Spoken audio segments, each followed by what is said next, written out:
Hey everybody, Dr. Dan here. This is actually my third take of this video, so hopefully I won't screw it up. This week is week 12, and it's History 1060, and we're talking about chapter 24, which is nationalism. And as you go through this chapter, I mean, some of it may seem a little dry. There's some parts of it that I don't really like because I think the author generalizes too much. But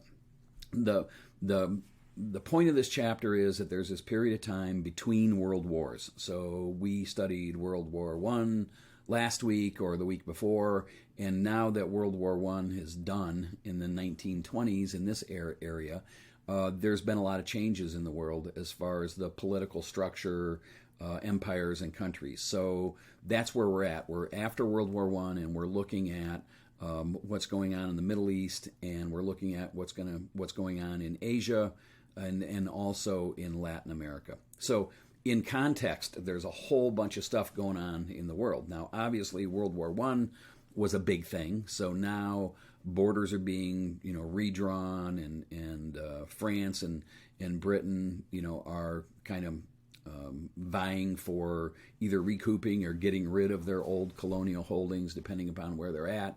And the other thing that's going on that's really important is that the Russian Revolution happened, and the reason that's important is because it's sort of the beginning of this communism versus capitalism thing that eventually, in 50 more years after this is going to turn into or not 50, like 20, 30 years after this is going to turn into the Cold War. But the point is that communism wasn't a thing. No one took it seriously. Marxism was just a theory, a historical theory by Karl Marx, who, sat down and wrote about, hey, this is how the world is going to work because of industrialization. Here's what's going to happen. And so Marxism was just this idea, but then when the Russian Revolution came along and Vladimir Lenin said, hey, we're gonna adopt these principles of Marxism and turn Russia, the Soviet Union, into a communist republic, then communism started to be taken seriously. So that is the other thing that's going on in this period of time. There's this threat of communism rising up, which is scaring the Western powers, and World War I is over, so borders are kind of being redrawn. And the old empires, and the Ottoman Empire is a great example, there's too much diversity and discontent in these huge empires. When empires get so big that they start to take in people who have different religions, different cultures, different languages, it's kind of hard to hold those empires together, and that's certainly the case with the Ottoman Empire, which we'll talk about here briefly. So the chapter opens, again, this rise of nationalism, and kind of talks about, I think one of the big overarching themes is that there's always a disconnect between intellectuals in any given country and then the masses, the peasants that make up the countryside. And certainly in India and China, for sure, I mean, these are massive countries with multiple languages, multiple dialects, terrain that is challenging to transport. So there's not a lot of transportation or communications even in the 1920s. So it's hard to get messages to a lot of people, a lot of peasants, a lot of illiterate peasants. So that's the case in India. But if you remember India is under the colonial control of the British. And so after World War I, with the emergence of Mahatma Gandhi and Nehru, there's a real push by the INC, which is the Indian National Congress, to push for independence. And Gandhi, I mean, we could do a whole class on Gandhi. He's really cool because he was, pioneered this idea of peaceful resistance, if you will. And so he's very influential and influenced a lot of people like certainly Martin Luther King, this nonviolent protest type thing, but non-conforming at the same time. So the chapter opens with India and talks about India and how the INC is making progress to promote an independent India. But the problem that Gandhi and Nehru run into, and this is a great example in India, there's this split in religion. So, I mean, like half the country is Muslim, half of it's Hindu. I don't know the exact proportions at that time. But there's two different religions, and sometimes nationalism or rallying around the fact that we're all Indians, for example, fails because there's a religious divide going on at the same time, and sometimes people can't get together because of religious differences, and that's certainly the case in India as you read through. But I think reading about Gandhi is interesting, but the dilemma of true unity in these countries come from other factors, mainly religion, and that's the case in India. And then eventually, Pakistan. If you ever wondered why there's Pakistan, why there's India, Pakistan splits off from India. We're getting ahead of ourselves in 1940, and they're the Muslim India, if you will, and then the India that we know today is the Hindu India. That's how that happens. But so there's some background there, and the point is that there is this nationalist movement rising in India, and Gandhi and Nehru are really responsible for that. So you should know that. I forgot to turn my timer on. Hold on. Okay, so there's that part, and then the rest of the first section in the chapter, which I think is 24.1, it talks about Iran, and it talks about Turkey, and it talks about Iraq, and it talks about Saudi Arabia, and it talks about Palestine. It talks about Egypt a little bit. And the reason it talks about all of these is because they're all parts of the old Ottoman Empire. So when the Ottoman Empire collapses after World War I, now you have all of these autonomous areas, I guess, if you will. And that's why the book talks about all of these things individual. So it talks about Turkey, it talks about Iraq, it talks about Iran. And again, like in India, you can move forward. A leader can come in and move forward with reforms and say, hey, we want to, in the Middle East, for example, in Muslim countries where they want to modernize, and there's a few examples in Iraq where they talk about reforms as far as, women don't have to wear the traditional covers in public, that sort of thing. These reformers come into a number of these old Ottoman holdings like Iran and Iraq and say, hey, we're going to reform, we want to modernize, we want to become more Western. Well, that's cool usually with people in the city, the intellectuals, but people in the country who are more devout Muslims, they don't like this. They're used to living under Sharia law, under a theocracy, which is fine. And so it's difficult for reformers to come in, especially in the Middle East, and say, hey, we're gonna kind of westernize because it goes against the grain of the Quran and what they know. So it's something to think about. I guess if there's like big picture stuff to come out of this chapter, understand that nationalist movements are tough when religion is baked into society, because reform is hard when you're trying to conform with religious dogma, if you will. And there's nothing wrong with any of this. It's just the way it happens. In the U.S., since we never had a religious basis for this country ever, and freedom of religion was something that was purposely put into the Constitution for that reason, we don't have the same issues. Our country's divided over other things, but not over religion in particular. So that first section of the book, Ottoman Empire countries, read about Iraq and Iran, and then the other thing is the Middle East today. So the book talks about Saudi Arabia. That country was established in 1932, and it was a really poor country. They had no money because oil wasn't found in Saudi Arabia until a little bit later, 1938, and so once oil was discovered in Saudi Arabia, which was one of the first places in the Middle East, then the Middle East got more political power, especially when you get into the 1960s and 70s, which is another story we'll talk about. But anyway, read about that and the discovery of oil. The other huge part in this section is, and there may be a quiz question on this, the other huge part of the question is this idea of the Zionist movement. So I want you to pay attention to this when you read it. So basically what you're looking at is Palestine. You can go look at a map, look at today's Israel and Palestine.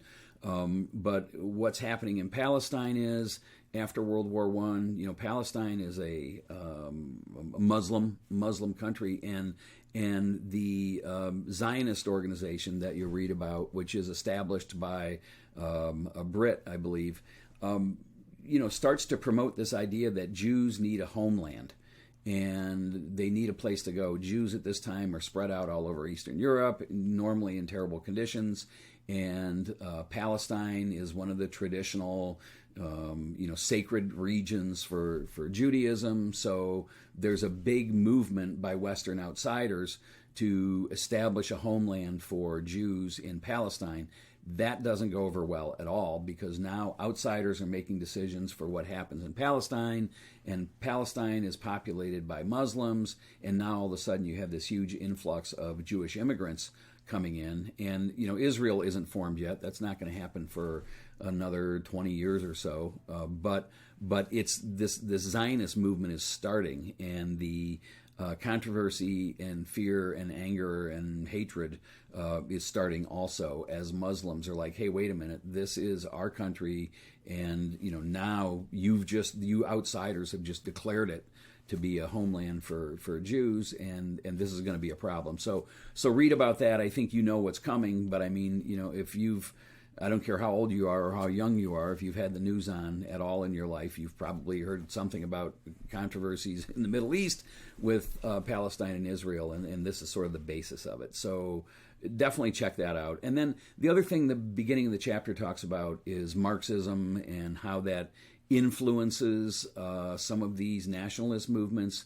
That section's a little out of place in the book, I think, but the point is, when we're looking at Middle East and the issues of nationalism in the Middle East and the issues of Marxism in the Middle East, the Middle East was just a different animal, mainly because of these religious traditions. Marxism was never going to fly in the Middle East, because part of the Marxist doctrine is that religion is not allowed in a Marxist country. I mean, Karl Marx said religion is the opiate of the masses. He kind of thought it was a way to control people, so he didn't believe in religion. Well, you can't take Marxism into the Middle East, where their entire society and culture is based on religion, and say, hey, plug in this system. It's not going to happen. So that's why Marxism didn't work in the Middle East, because of the religious issues, and plus the fact that Marxism really only can work in heavily industrialized countries, and the Middle East was not that. So there's that. The second part of the chapter, talks about revolution in China, and there's a lot of stuff there. You can read through all of it if you want, but here's what you need to know. It comes down to two guys in China after the 1920s, and there's interesting narrative in the book about the New Culture movement at Peking University and some other stuff you should read. But the bottom line, what's going on in China right now, is that the CCP, which is the Chinese Communist Party, is formed in 1921. And so this influence of communism is coming into China. And then there's also a nationalist party which is headed by Chiang Kai-shek. And the nationalist party is more into the Western reform type thing, and whereas the Communist Party, which is led by Mao Zedong, is wants to install communism, wants to have this revolution in China, and would ultimately win. But in this chapter, just remember that out of all the dust of the past empires that you've already forgotten about in China, there are these two guys with their groups. So Mao Zedong is the communist leader, and Chiang Kai-shek is the nationalist leader. Chiang Kai-shek is very tied in with the United States. The United States is definitely on the side of the nationalist and not the communist, obviously. So that's the big takeaway in this chapter for China. These two opposing forces, and actually the nationalists, win the day in this chapter. They have a capital in Nanjing. It's called the Nanjing Republic. So Chiang Kai-shek, establishes this emerging government and drives the communists back up north. And you'll read about the 1,000-mile march in the book with Mao Zedong, and really turns Mao into some sort of a folk hero. So so we've established that there's these two different groups in China vying for control. But the other thing you need to know is that the brilliance of Mao Zedong is that he took communism to the peasants. He worked with peasants to try to drive this revolution from the bottom up. So while Chiang Kai-shek and the nationalists were really had the backing of an elite middle class and an upper class, it's Mao Zedong who appeals to the peasants on purpose, because he knows that China is 98% illiterate peasants, and if he can get the peasants to believe in his movement, then it's going to succeed, because there's just not enough urban people, there's just not enough intellectuals buying into nationalism consistently to stand up against a force of several million peasants who want communism. So that's kind of the way it's going to end. But just remember nationalist communists, and then also remember that Chairman Mao, or eventually Chairman Mao, tried to appeal to peasants because he knew there were large numbers there. So that's sort of the takeaway from the China part. And then Japan is addressed. And again, I think from most of our readings this semester, that Japan and China are so different. And again, it just makes sense. Japan is a very small, landmass, and so the people in Japan are more autonomous. The transportation, the communication is a lot better in Japan. So Japan really advances as far as industrialization goes quickly. And Japan, in the 1920s, really starts to go down this road of a democracy, but eventually that fails, and a lot of that is because of economic issues and the Great Depression. And eventually, during this time period of the 20s and 30s, an ultra-nationalist group takes over, and Japan gets really militant and aggressive as far as imperialism goes. And there's a section in the book where historians debate what happened in Japan, and you can read through it. But the bottom line is that Japan is industrialized. They're very small, and they don't have natural resources to feed their industrialization. So Japan, doesn't have oil. I mean, not much. It doesn't have coal, so it really doesn't have those fundamentals. So it needs to go elsewhere to get those natural resources, and it also needs raw materials to feed this growing industrial base. So, mining, I mentioned oil, but mining, iron ore, that sort of thing. Japan needs that. And so that's what drove Japan to be militant imperialist, is that they needed raw materials to feed their economy and feed their industrial base. And so that's sort of the Japanese issue. And certainly Japan's presence in Korea, Japan's presence in China is a result of this, what I'll call industrial imperialism, if that makes any sense. So I think there's a quiz question on it. We'll look at that in a minute. And then the end of the chapter talks about nationalism and dictatorship in Latin America. That's Latin America's tough, and you can see how tough it is when you read through it, because Latin America, is a whole bunch of countries, and the book can only really address some of the big things going on. And Brazil, Argentina, and Mexico, of course, are sort of the biggies. But the point is that in Latin America, especially in Brazil and Argentina, it was normally like elite landowners that really controlled everything, and in some cases the military.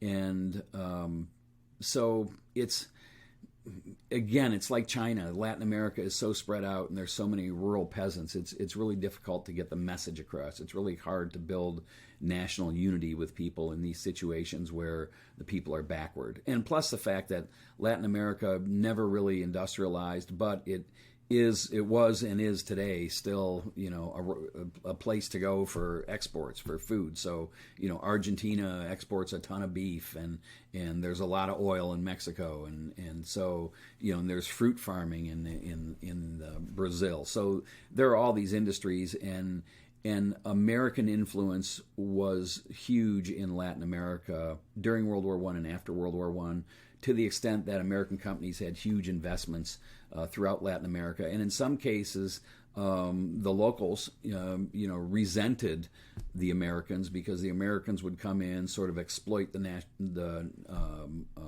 natural resources, and none of the wealth from that would stay behind. It would go back to the U.S. So the presence of American industries throughout Latin America fuels this militant discontent. It's almost like an imposed colonialism, if you will, that the U.S. dominates the whole area because it has money, and oil companies come in and drill for oil, mining companies set up mine operations, and it's all this American money that's coming in, and it doesn't benefit the locals at all. So that's part of the thing going on in Latin America.